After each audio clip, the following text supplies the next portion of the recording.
Olá, amigos, um dia de muita paz. Hoje, 24 de janeiro de 2022, eu, Carla e Mita vamos conduzir os estudos da Revista Espírita. Hoje não temos a participação da tia Conceição, que está com Covid, está repousando.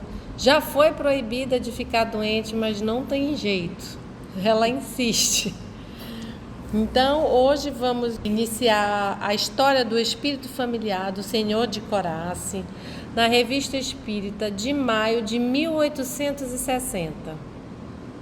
Vamos envolver nossa irmã Mita para fazer a prece inicial. Senhor Jesus, obrigado pela oportunidade de estarmos reunidos aqui em Teu nome. Obrigado pela vida, pelo trabalho, pela disposição e pelo encaminhamento que Tu dás a cada um de nós.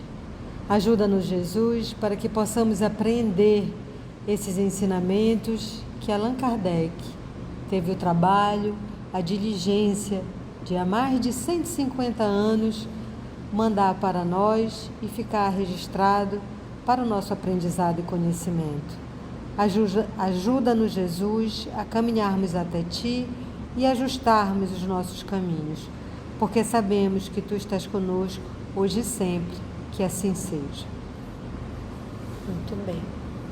Então vamos começar a história do espírito familiar do Senhor de Corace. Devemos a gentileza de um de nossos assinantes a interessante notícia que se segue, tirada das crônicas de Froissart, provando que os espíritos não são uma descoberta moderna. Pedimos permissão aos nossos leitores para relatá-la no estilo da época, século XIV. Ela perderia sua originalidade caso fosse traduzida para a linguagem moderna. Então, Jean Froissart, ele nasceu em aproximadamente 1337 e desencarnou cerca de 1405, mais ou menos 68 anos, na França. Ele foi um grande menestrel, ou seja, um artista, trovador, poeta, músico.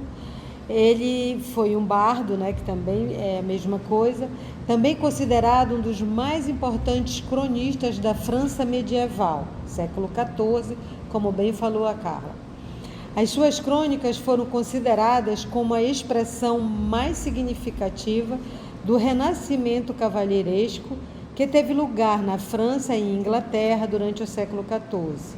Ele viajou por toda a Grã-Bretanha e França, Flandres, que é a Bélgica e Países Baixos, e Espanha, recolhendo material em primeira mão para as suas crônicas. Daí o sucesso das suas crônicas, que renderam vários volumes. Então, a gente vai ler uma dessas crônicas. Uma da notícia tirada das crônicas de Froissart. Antes de começar, ele vai falar na crônica da Batalha de Juberô, que também é conhecida como a Batalha de Aljubarrota, foi uma batalha que aconteceu no final da tarde do dia 14 de agosto de 1385. Foi uma batalha entre o Reino de Portugal, que tinha o apoio da Inglaterra, e o Reino de Castela, que é a Espanha, que tinha o apoio da França, da Coroa de Aragão. O interessante dessa batalha é o quê? Que Portugal tinha cerca de 6.500 homens e Castela tinha cerca de 31.000 homens. E essa batalha foi vencida por Portugal. Diz a Carla que Jesus tem uma preferência pelos portugueses. E a gente pode comprovar isso, que já vem tudo ali alinhado. Se você pegar o Coração do Mundo, Brasil, Coração do Mundo, Pátria do Evangelho, vai ver que lá nas guerras, nas origens portuguesas, antes de começar as grandes escolas de navegação, a gente vai ter uma palhinha dessa aljubarrota aí. Então vamos à crônica. A Batalha de Juberô é célebre nas crônicas antigas. Ocorreu durante a guerra que João, rei de Castela, e Diniz, rei de Portugal, travaram para sustentar suas respectivas pretensões sobre o último reino, o reino de Portugal. Os castelhanos e os berraneses foram reduzidos a pedaços. Os berraneses são os franceses. Como a Mita falou, embora eles fossem em número muito maior, 31.000 homens contra 6.500, eles foram reduzidos a pedaços. O fato que Froissart relata nessa ocasião é dos mais singulares. Lê-se no capítulo 16 do livro 3 de sua crônica que no dia seguinte à batalha, o conde de Foix foi informado sobre o seu resultado, o que a distância dos lugares tornava inconcebível naquela época. É um escudeiro do conde Foix que narra a Froissart o fato em questão. Então, esses fatos, o Froissart, ele recolheu, ele ia nos lugares e ele recolhia das pessoas essas histórias e ele transformava em crônica, daí o sucesso das crônicas dele. E, inclusive, se você bater na internet, for no Google, você ainda encontra essas crônicas dele. Então, tirado agora o trecho do que foi que o escudeiro do conde Foix narrou a Froissart.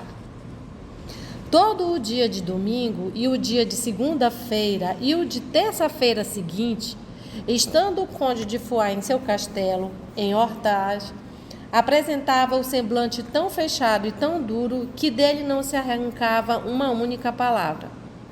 Durante esses 3 dias, não quis sair de seu quarto, nem falar ao cavaleiro, nem ao escudeiro, por mais próximo que estivesse, a menos que os chamasse. E ainda aconteceu que ordenou se afastassem aqueles com os quais não desejava trocar uma só palavra naqueles 3 dias. Quando chegou terça-feira à noite, ele chamou seu irmão, Arnaud Guillaume, e lhe disse baixinho: nossa gente enfrentou dificuldades que me enfureceram, pois, como lhes dissera ao partirem, acabaram sendo assaltados em viagem. Arnaud Guillaume, que é um homem muito prudente e um cavalheiro audacioso, conhecendo a maneira e a condição de seu irmão, calou-se. E o conde, que desejava experimentar sua coragem, por haver durante muito tempo suportado seu aborrecimento, tomou ainda a palavra e falou mais alto do que o fizera da primeira vez, dizendo: por Deus, senhor Arnaud, é assim como vos digo, e logo teremos notícias.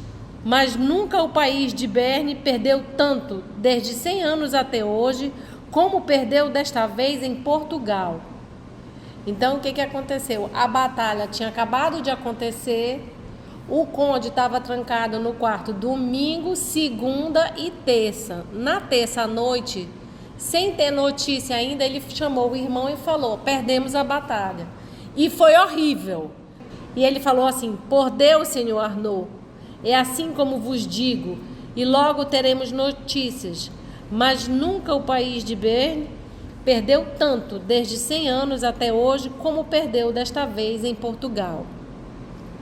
Interessante que o Arnaud Guillaume, ele fala assim, conhecendo a maneira e a condição de seu irmão, e eu penso que essa condição de médium vidente, ele já ficou calado e respeitou o que foi que o irmão falou, né? E também porque ele estava de semblante fechado, não quis falar com ninguém, estava aborrecido, para ver que ele falou gritando. Vários cavaleiros e escudeiros que estavam presentes e que viram e compreenderam o conde não ousaram falar. E então, 10 dias mais tarde, soube-se a verdade por parte daqueles que lá haviam estado por dever de ofício, os quais lhe contaram primeiramente, fazendo em seguida a todos quantos quisessem ouvir todas as coisas na forma e maneira porque se deram em Juberô. Isso renovou o pesar do conde e da gente de seu país, que lá haviam perdido seus irmãos, seus pais, seus filhos e amigos. Nessa batalha de Juberô, o número de baixas que Castela teve, né, e o pessoal, os franceses, os berneses, foram cerca de 5.000 homens que perderam a vida nessa batalha. Santa Maria, disse eu ao escudeiro que me narrava a história, como pôde o conde de Foix saber, sem presumir, da noite para o dia? Isso perguntou o Fruassor para o escudeiro. Eu vou ser o escudeiro, vai. Tá, então vamos fazer. Santa Maria, disse eu ao escudeiro que me narrava a história, como pôde o conde de Foix saber, sem presumir, da noite para o dia? Por minha fé, disse o escudeiro, ele o sente bem, como o demonstrou. Então é adivinho, disse eu. Ou tem mensageiros que cavalgam tão rápido quanto o vento, ou deve se tratar de alguma artimanha. O escudeiro começou a rir e disse: é preciso que ele o saiba por alguma espécie de necromancia. Necromancia é a previsão do futuro através da comunicação com o espírito dos mortos. A bem da verdade, nada sabemos nesta terra como ele a usa, a não ser por suposição. Então, disse eu ao escudeiro, tende a bondade de me dizer e declarar a imaginação que pensais, e eu vos serei grato. E se é uma coisa para calar, calarei. Jamais abrirei minha boca, haja o que houver no mundo. Peço-vos, disse o escudeiro, pois não gostaria que soubessem que eu tivera dito. Então, me levou para um ângulo do castelo de Ortaz e depois começou a fazer o seu relato dizendo: há cerca de 20 anos reinava neste país um barão que se chamava Raimond, senhor de Corace. Como sabeis, Corace é uma cidade a 7 léguas desta cidade de Ortaz. 7 léguas equivale a 33,8 quilômetros. Ao tempo em que vos falo, o senhor de Corace tinha um pleito em Avignão. Um pleito é uma questão judicial, um processo, perante o Papa sobre os dízimos da igreja em sua cidade contra um padre da Catalunha, muito abastado, e que reclamava direitos sobre esses dízimos de Corace, que bem valiam uma renda anual de 100 florins, e o direito que ele tinha mostrava e provava. Por sentença definitiva, o Papa Urbano V, em consistório geral, consistório é em assembleia de cardeais, condenou o cavalheiro e julgou a favor do padre. Da última sentença do Papa, levou carta e cavalgou tantos dias que chegou a Berne, e mostrou suas bulas e suas cartas e entrou na posse desse dízimo. O senhor de Corace adiantou-se e disse ao padre: Mestre Pedro, ou mestre Martin, pensais que por vossas cartas eu deva perder minha herança? Não vos considero tão atrevido a ponto de tomá-la, nem que leveis as coisas que são minhas, porquanto, se o fizerdes, arriscais vossa vida. Mas ide a outra parte e impetrar benefícios, porque de minha herança nada obtereis, e de uma vez por todas eu vos proíbo. Então, o escudeiro começou a contar que o cerca de 20 anos, o barão Raimon, senhor de Corace, ele tinha uma questão com esse padre, né, o padre Pedro, ou mestre Martin, que ele queria o dízimo que era cobrado nessa região, em Avignon, né? O padre, ele tinha direito, era dele esse dízimo, mas o senhor de Corace tomou posse. Aí, nesse tempo, o que a gente fazia? Se queixava para o Papa. Foi isso que o padre fez, se queixou para o Papa. E o Papa Urbano deu a causa para o padre. E o padre foi lá dizer para o senhor de Corace que era dele o dízimo. Que mostrou as cartas, as bulas, porque os padres davam as bulas, né? A sentença toda. Mas aí o senhor de Corace disse para o padre para ele ir conseguir os benefícios noutra parte, porque essa herança ele não ia dar. E aí continua o escudeiro contando. O padre desconfiou do cavalheiro, que era cruel, e não ousou insistir. Avisou que retornaria a Avignon, como de fato o fez. Mas quando devia partir, veio à presença do cavalheiro e senhor de Corace e lhe disse, agora é o padre que diz: pela força e não pelo direito, vós me tirais os direitos da minha igreja, com o que, em consciência, praticais grande erro. Não sou tão forte neste país como vós o sois, mas sabeis que, o mais cedo que eu puder, eu vos enviarei um campeão que temereis mais do que a mim. O senhor de Corace, não levando em consideração essas ameaças, disse-lhe: vai, ó Deus, vai, faze o que puderes. Eu não temo, morto ou vivo. Já por tuas palavras não perderei minha herança. Continua o escudeiro. Assim se foi o padre e voltou para não sei onde, para Catalunha ou para Avignon, e não esqueceu o que havia dito ao partir ao senhor de Corace, porque quando o cavalheiro menos pensava, cerca de 3 meses depois, em seu castelo, quando dormia em seu leito, ao lado de sua mulher, surgiram mensageiros invisíveis que começaram a revolver tudo quanto encontravam no castelo, parecendo que queriam tudo arrasar, desferindo golpes tão grandes no quarto do senhor que a dama que lá estava ficou completamente apavorada. Nossa! Ai, pega o dízimo, volta, padre Pedro! O cavalheiro ouvia tudo isso muito bem, mas não emitiu uma só palavra por não querer demonstrar falta de coragem. Assim, foi bastante astucioso para enfrentar todas as aventuras. Essas confusões e desordens em vários locais do castelo duraram muito tempo, cessando depois. Na manhã seguinte, todos os hóspedes se reuniram e vieram ao senhor à hora em que ele se levantou e lhe perguntaram: Senhor, não ouvistes o que ouvimos esta noite? O senhor de Corace disse que não. Que coisas ouvistes?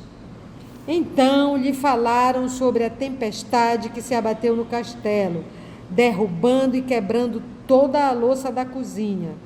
Ele se pôs a rir e disse que eles haviam sonhado e que fora apenas o vento.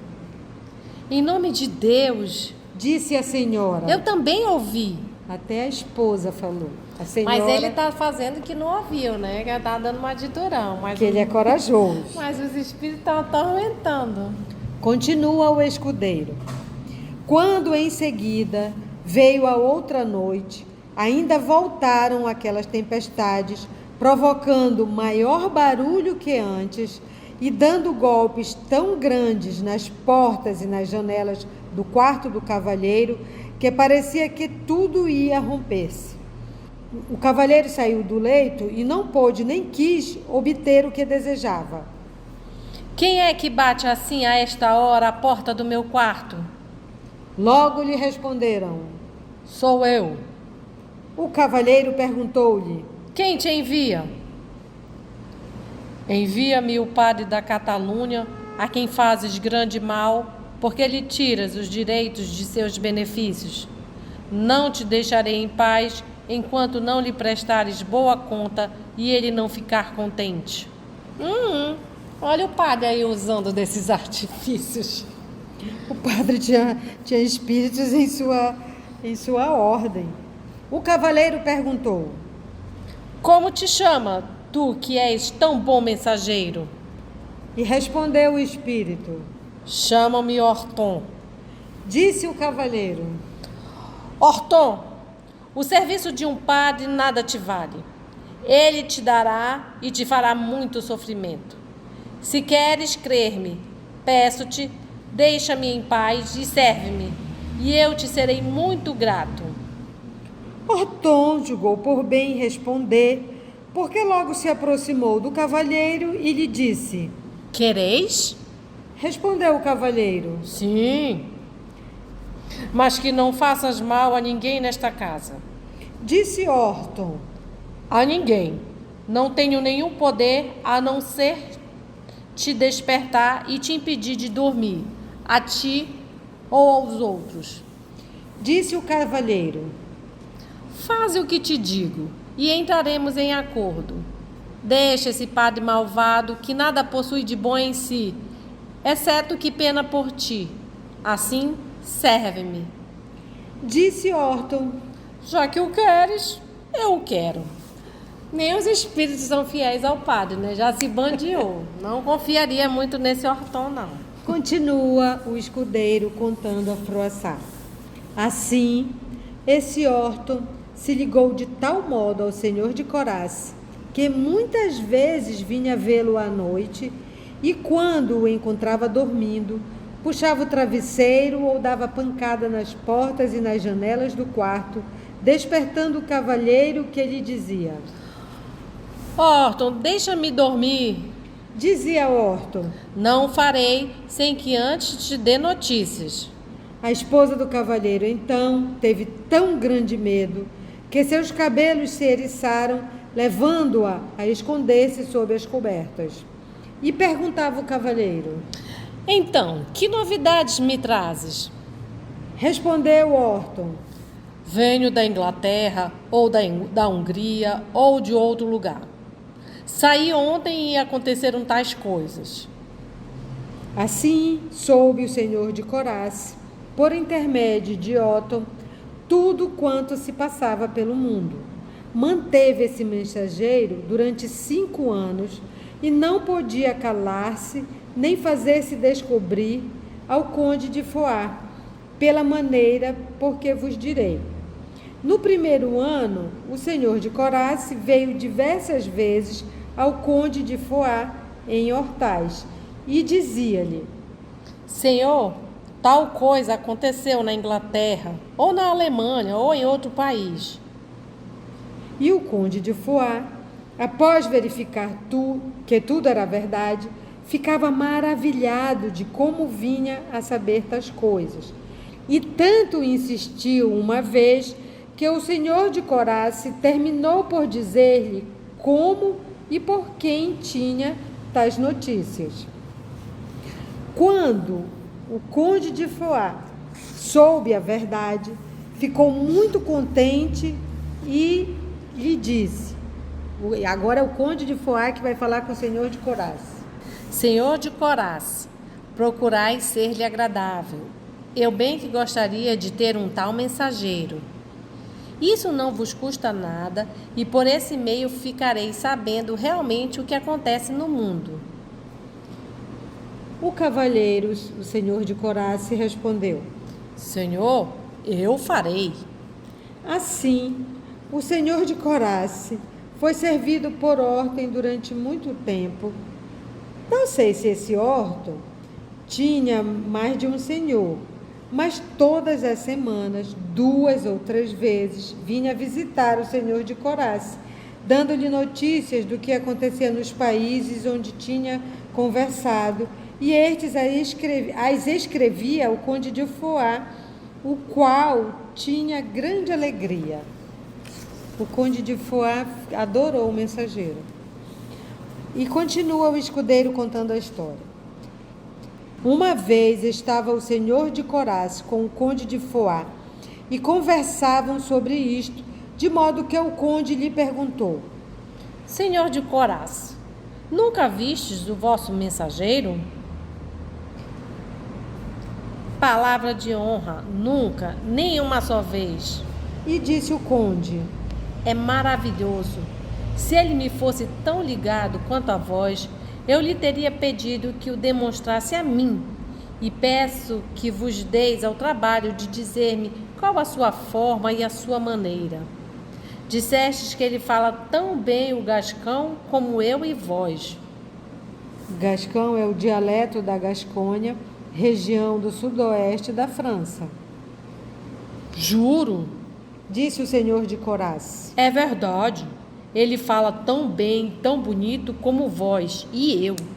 E juro que procurarei vê-lo, já que me aconselhais. Sucedeu que o senhor de Coraz, como em outras noites, estava em seu leito, ao lado de sua mulher, a qual já se acostumara a ouvir Orton e não tinha mais medo. Então veio Orton e puxou o travesseiro do senhor de Coraz, que dormia profundamente. Despertando, o senhor de Coraz perguntou: Quem está aí? Respondeu Orton: Sou eu. E lhe perguntou o senhor de Coraz: De onde vens? Respondeu Orton: Venho de Praga, na Boêmia. Perguntou o senhor de Coraz: Quanto? Tudo bem? Respondeu Orton: 60 dias. Questiona o Coraz: E vieste tão cedo? Responde o Orton: Sim, por Deus, vou tão rápido quanto o vento ou mais. Então, tem asas? Nenhuma. Disse Orton: Como então podes voar tão rápido? Respondeu Orton: Não tendes senão que ouvi as notícias que vos trago. Disse o senhor de Coraz: O Orton já não fica perguntando como eu vou, como eu volto, se eu fui de Uber, se eu fui de táxi, fica só sabendo a notícia. Por Deus, eu preferia te ver. Respondeu Orton: Já que desejais ver-me, a primeira coisa que vereis e encontrareis amanhã de manhã, quando sairdes do leito, será eu. Disse o senhor de Coraz: Basta. Agora vai, eu te dispenso por esta noite. Na manhã seguinte, o senhor de Coraz levantou-se. A senhora tinha tanto medo que ficou doente e disse que não se levantaria naquele dia, mas o senhor ordenou que ela se levantasse. Senhor, disse ela, eu veria Orton e não quero vê-lo de forma alguma, se Deus me permitir. E responde: Então disse o senhor de Coraz: Eu quero vê-lo. Saiu de mansinho do leito, mas nada viu que pudesse dizer: Eu vi Orton aqui. O dia se passou e veio a noite. Quando o senhor de Coraz estava deitado em sua cama, veio Orton e começou a falar como de costume. Disse o senhor de Coraz a Orton: Vai, és um mentiroso. Devias ter me te mostrado muito bem a mim e não o fizeste. Respondeu Orton: Sim, fiz. Disse o senhor de Coraz: Não o fizeste. E responde o Orton: E quando saíste do leito, nada viste? O senhor de Coraz pensou um pouco e lembrou-se: Sim, ao sair da cama e pensando em ti, vi 2 pilhas de palha no assoalho que giravam juntos. Disse Orton: Era eu, na forma que tinha tomado. Disse o senhor de Coraz: Isto não me basta. Peço-te que tomes outra forma, de tal modo que te possa ver e reconhecer. Orton respondeu: Pedis tanto que me perdereis e vos deixarei, porque exigis muito. Disse o Senhor de Corace: Tu não te irás de mim. Se eu te tivesse visto uma vez, não te pediria mais para te ver novamente. Disse Orton: Ora, ver-me-eis amanhã, e tomai cuidado com a primeira coisa que virdes ao sair do vosso quarto. Cenas dos próximos capítulos. A gente está vendo aqui que o escudeiro não estava no quarto, não dava nada, mas tudo ele responde. Vê que ele tem detalhes da história. Cuidado com os escudeiros. A história rodou o mundo. E assim, vamos finalizar o estudo de hoje da Revista Espírita, agradecendo aos amigos espirituais e ao Senhor Jesus pela permissão, pela inspiração e pela oportunidade de aprendizado. Até nosso próximo estudo, se Deus assim permitir. O trabalho do Cristo, ele é sempre coletivo, ele não é individual, não está centralizado sobre a cabeça de um. Somos o EOS, esse grupo que Jesus foi construindo ao longo dos anos, e estamos nós aqui estudando e tendo a alegria de poder compartilhar com todos vocês.